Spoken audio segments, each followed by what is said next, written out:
Students, welcome to my channel.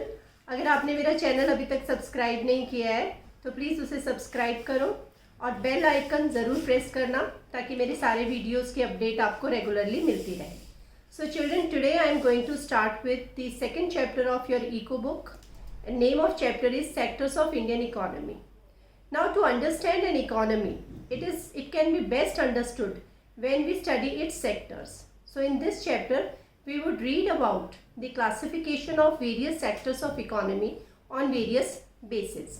So, now I begin with the first classification, and in first classification, we talk about the classification on the basis of nature of activity.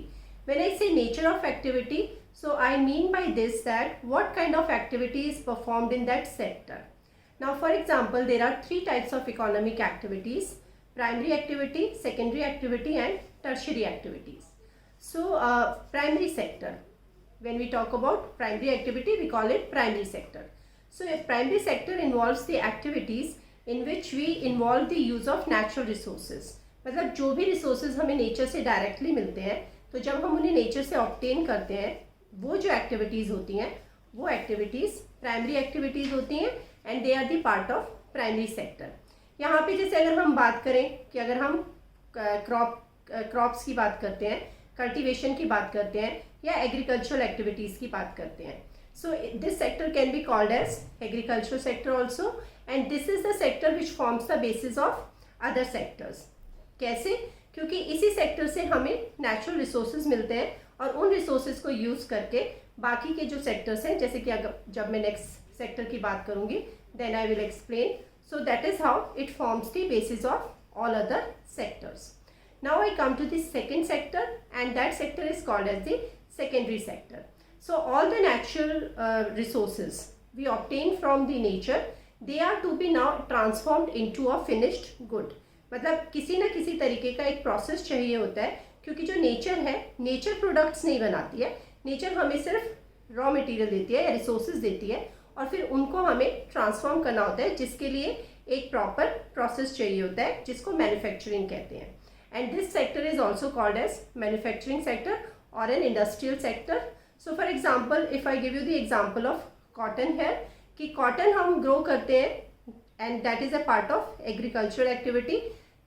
जो cotton होता है उसको फिर यान बनाया जाता है और फिर उस यान को यूज़ करके कपड़ा बनाया जाता है. सो वो कपड़ा जो बनाया जाता है और ये जो प्रोसेस होता है, that is called as the process of manufacturing. Now next sector is the tertiary sector.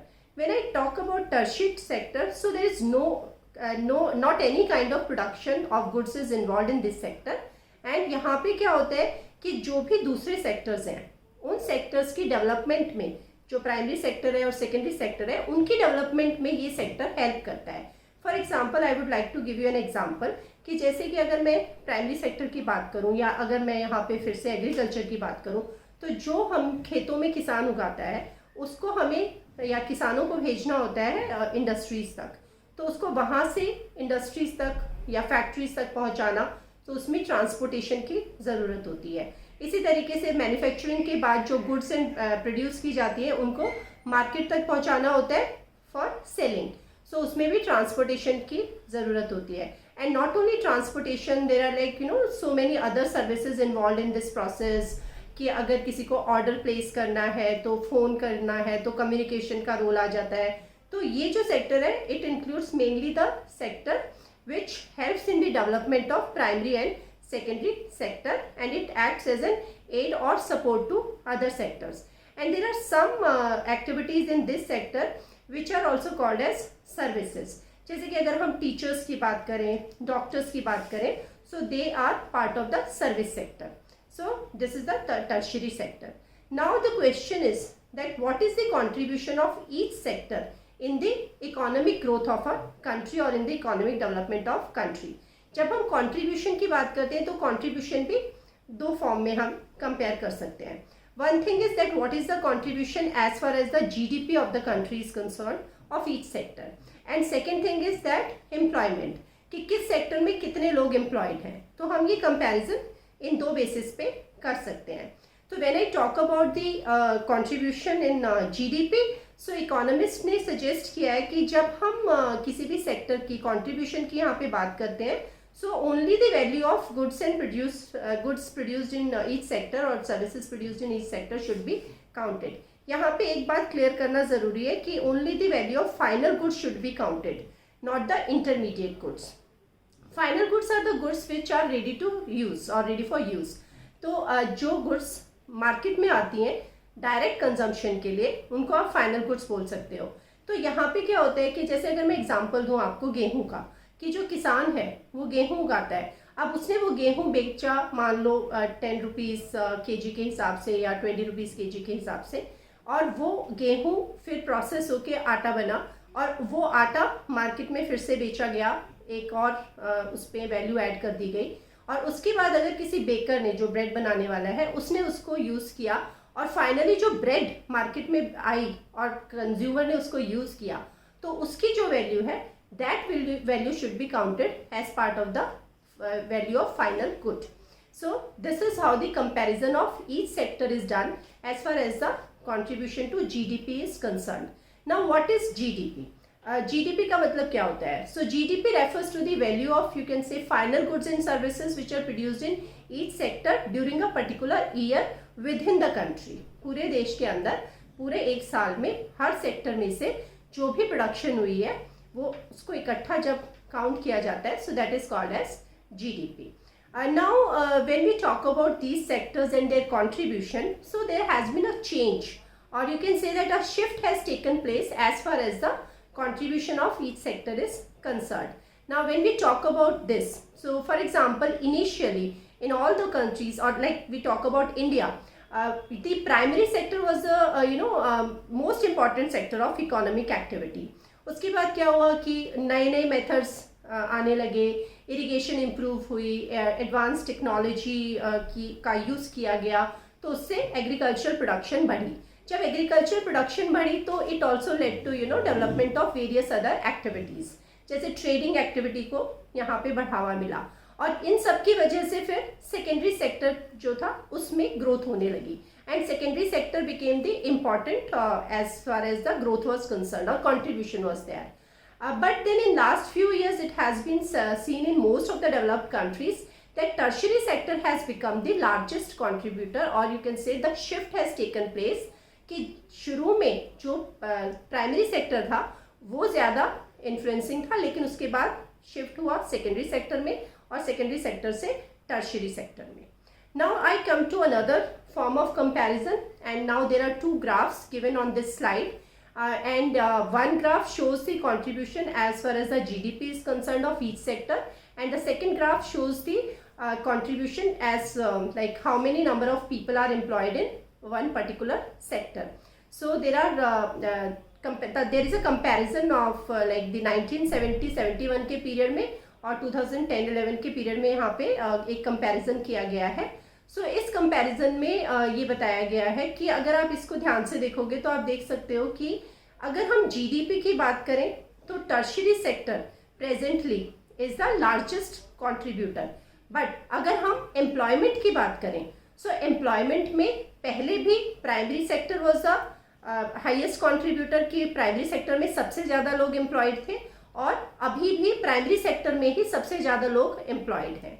जबकि अगर कंट्रीब्यूशन की हम जीडीपी के लिए साथ कंपेयर करें तो सेकेंडरी सेक्टर और टर्शियरी सेक्टर में इम्प्रूवमेंट हुई है, लेकिन जो एम्प्लॉयमेंट है उसमें अभी भी लोग ज़्यादा से ज़्यादा जो लोग हैं वो प्राइमरी सेक्टर में ही इन्वॉल्व हैं.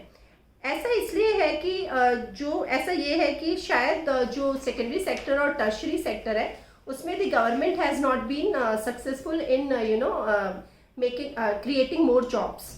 तो जॉब्स ज़्यादा नहीं है तो उस सेक्टर में लोग काम भी ज़्यादा नहीं कर पाते हैं. एंड जैसे कि अगर आप बात देखो तो जो हमारे वर्कर्स हैं, so more than half of workers are working in primary sector, and but the contribution is less as far as production is concerned. So we can say that there are more people in agriculture. That means मतलब ये जो graph है इससे हमें ये पता चलता है. Now let's come to the slide 9. What is disguised unemployment? Now in this case what happens that people seem to be working but they are working less than their potential. I would like to give an example here. Like for example, there is a piece of land, and on that piece of land, the harvesting process needs the labor of 10 people or 10 workers. तो 10 लोग ही efficiently अगर काम करें तो उसको ख़त्म कर सकते हैं. But in this case, 14 workers are employed. So now what is happening? That the 4 additional workers, they are not contributing anything extra to the output. So this is a situation which can be called as the disguised unemployment. It is hidden in the sense that people are seem to be working, but actually they are not contributing or increasing the output by working on that piece of land. This can be seen in case of a labor also, urban area also, कि अगर मान लो कोई ready वाला है और वो ready लेके खड़ा हुआ है पूरा दिन, कहीं पे काम ढूंढ रहा है, और अगर उसको दिन में एक दो कुछ ऐसा काम मिल भी जाता है एक दो बार, लेकिन लगता है ऐसे जैसे कि वो पूरा दिन से ही काम कर रहा है. So these can be the examples of disguised unemployment. Now how this problem can be solved? This can be done by creating more employment. Now how can that be done?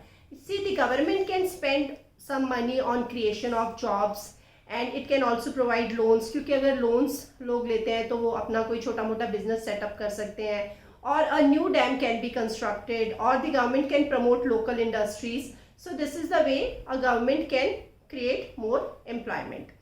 Although the government has taken from time to time certain steps to provide employment to people, and in fact the right to work was also introduced in 200 districts. Later on it was extended to more districts. And the National Rural Employment Guarantee Act, which is now known as MNREGA, it was also passed in 2005.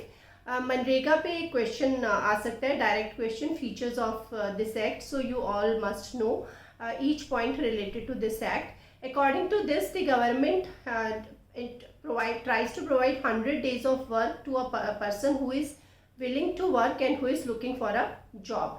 And in case the government is not able to provide 100 days employment, then the government provides 100 days employment remuneration to that person. So this is how the government has taken steps to solve the problem of unemployment. Now on next slide we talk about the division of sectors as organized sector and unorganized sector. तो यहाँ पे हम employment की बात करेंगे कि कुछ लोग हैं तो वो organized sector में काम करते हैं और कुछ लोग unorganized sector में. So what is the difference between the two? In the organized sectors, the workplaces जो भी जितने हैं जहाँ पे लोग employed हैं, they follow the rules and regulations as set up by the government or controlled by the government. And in this case, the workers are also provided paid leave or payment during the holidays. They have a job security and they have regular appointment. But in opposite to this, the workers who are working in unorganized sector, they do not have a job assurance or job security, and they also are not given any paid leave or payment during the holidays, and they don't have a job assurance or job security. So in unorganized sector, workers face lot of exploitation. Their working hours are also not fixed. Now I talk about that how these workers can be protected. So like for example, the timely delivery of seeds can be done, and agricultural inputs can be provided, credit facilities can be provided, or marketing outlet can be provided. The government can provide credit in the sense that people can use that credit to set up their local business or small scale industries. Next is the classification on the basis of ownership. कि जब हम sectors of economy की बात करते हैं तो who is the owner? So again there are two types, public sector and private sector.